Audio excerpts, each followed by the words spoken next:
Deconstruction and the Critique of Media. Now, I'm sure that these are terms that those of you in my audience have heard of before, whether that is in relation to films, comics, manga, or literature. And here today, I'm going to be talking about how the recent manga, Killing the People Reincarnated into the Other World Cheat Slayer, fails at being a basic deconstruction and even more basic critique of media. Now, if you haven't heard of this manga, please know that it debuted on June 9th of this year, 2021, written by one Homura Kawamoto, who you might know from his other manga and anime, Kakeguri Compulsive Gambler.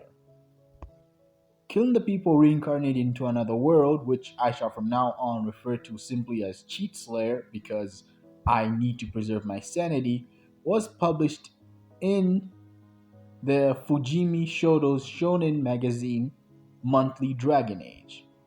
This series was however cancelled after one chapter due to heavy reader backlash.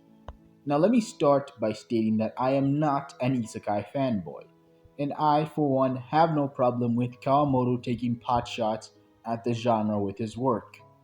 Because while I will read an isekai story if it is actually good and avoids the genre's pitfalls, I will not overlook the fact that there has been an oversaturation of mediocre at best isekai stories, and Kawamoto has every right to express his opinion on it.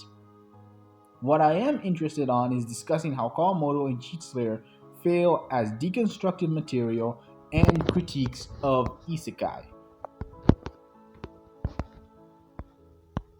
Now, before I continue, I just have to ask you to like this video if you do enjoy it. Leave a comment on what you thought about it and what else you would like to see me do in the future, as well as checking down in the links below in my description to my own web novel, Phantom Ddraig. I would very much appreciate it. Now, let's start with deconstruction. It can be defined by Google, which is the most trustworthy source of information. Like, let's just look at its translation aspects.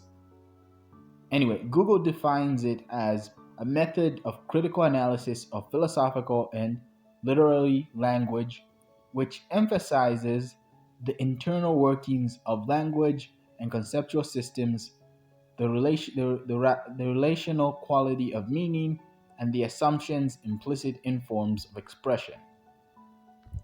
For a more, how do I put this? A more reasonable or a more layman-like explanation, deconstruction mainly comes with taking established genre tropes and usually either flipping them on their head or picking them apart to show why they wouldn't work in the real world.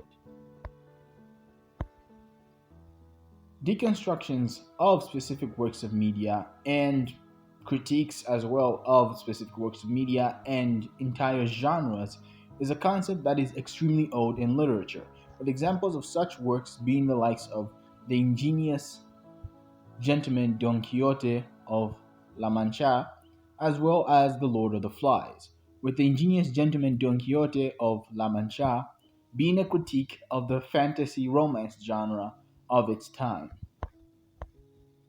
In the modern age, we still see deconstructive media and critiques of entire genres with the likes of Watchmen, A Song of Ice and Fire, ReZero, and The Boys.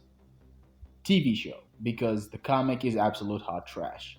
Now, if you look to Cheat Slayer, it's clear that it's getting one of the most basic deconstructive ideas that's usually used in superhero media, which is what if the heroes were bad guys?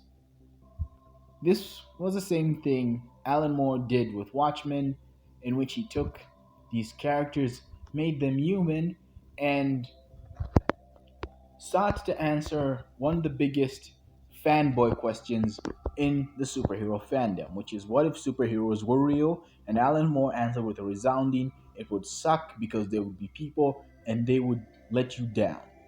And looking at celebrity culture, yeah, he wasn't wrong.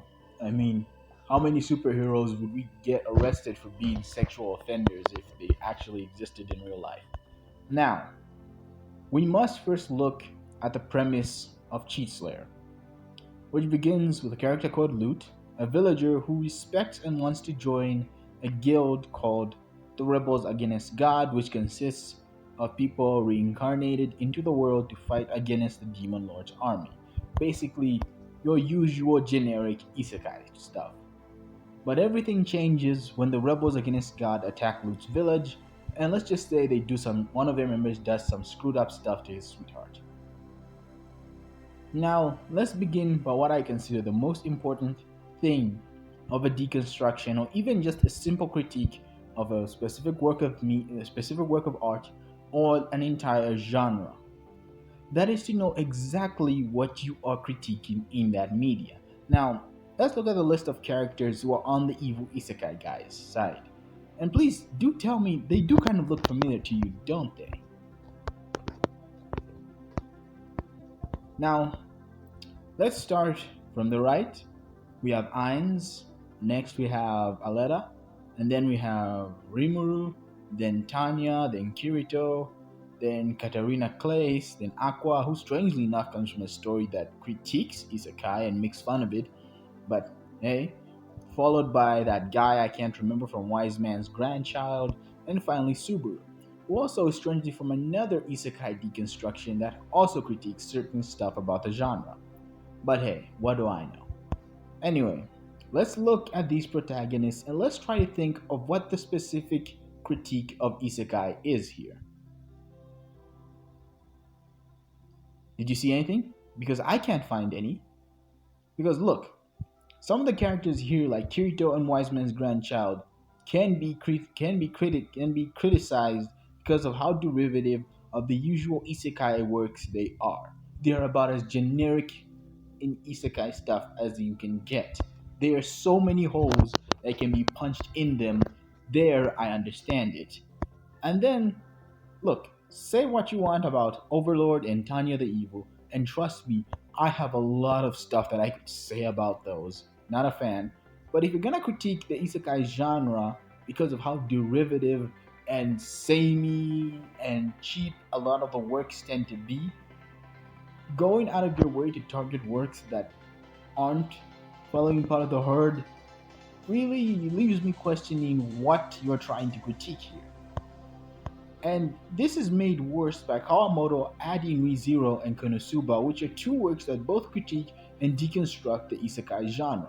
That would be like unironically adding Dr. Manhattan and Homelander into a critique about the superhero genre as characters we want to deconstruct along the usual in the usual superhero tropes alongside characters like Tony Stark and normal ass Superman. From what I can deduce, it is clear that Kawamoto simply chose these works because they were popular without knowing much about them and simply chose them to act as avatars for his spite. There is nothing of any substance in the first chapter of Cheat Slayer to critique the isekai genre on. All I see is the same edgy revenge porn that is a dime a dozen amongst web novels, light novels, and manga. Kawamoto is without any self-awareness critiquing isekai for being cheap, uncreative, formulaic, while following the same cheap, uncreative formula of revenge porn stories. This is one thing that really annoys me about Cheat Slayer apart from its squandered potential. The fact that a book that is rather trash in its own writing gets to be so condescending and full of itself. Can you imagine how bad stuff like Watchmen and A Song of Ice and Fire would be if they were written with the same type of immature bravado that Cheat Slayer has? No one would take them seriously. This book offers no interesting critique on isekai. It doesn't talk about things like how it swarms the market and drowns out good books which have creative and original plots. It doesn't talk about how its main characters are so interchangeable and bland they're practically clones of each other a lot of the time. It does not talk about how repetitive a lot of its stories are. It doesn't talk about how realistically the prospect of dying would affect a teenage character if they're taken to this other world. It doesn't look at how their actions would realistically affect this other world politically or socially. It doesn't look at how this world would be changed from what you'd expect from medieval fantasy worlds due to the existence of these people being brought in from the modern age. It doesn't look at stuff like harems they would and how it could deconstruct them in the isekai setting. It doesn't look at actually interesting critiques and ideas of isekai that it could deconstruct and simply chooses the easy cop out of the author turning the characters it's angry about into subhumans of subhumans because Kawamoto couldn't put his impotent rage at bay long enough to write an actually interesting story with an already interesting concept that does not spend time jerking itself off with the delusion that it has something to say when in actuality it's just blowing out the same hot air as the stuff it's mad about. That's how I feel. This is how I feel Cheat Slayer fails at a deconstruction or even a simple critique of isekai. 1. It has no idea what it wants to critique and isn't self aware that it is actually targeting some works that are deconstructions and critiques of isekai like it. They only seem to exist on this list because Kawamoto is mad that they outsold his on isekai about a lawyer, rather than any type of genuine critique of artistic integrity against these authors. And even when he has these works and these characters, Kawamoto doesn't look to them specifically to target and critique their own flaws. He simply chooses the Garth Ennis route of simply turning the characters into generic monsters, which speaks to nothing about what Kawamoto seems to think that he is critiquing. Third, this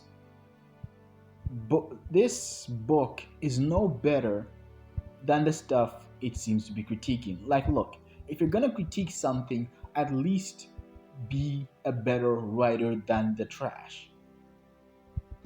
And fourth, the absolute condescending, full of itself nature.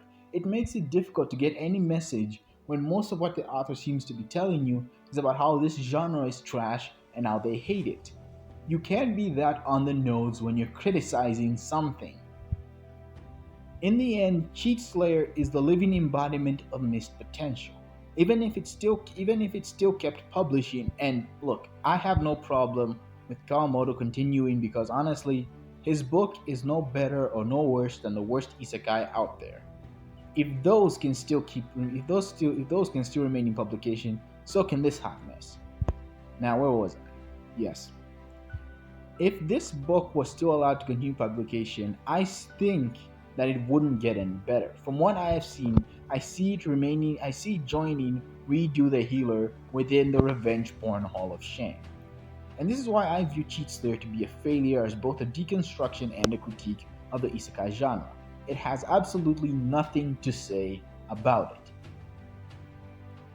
So, yeah, this has been Red Chaos 1.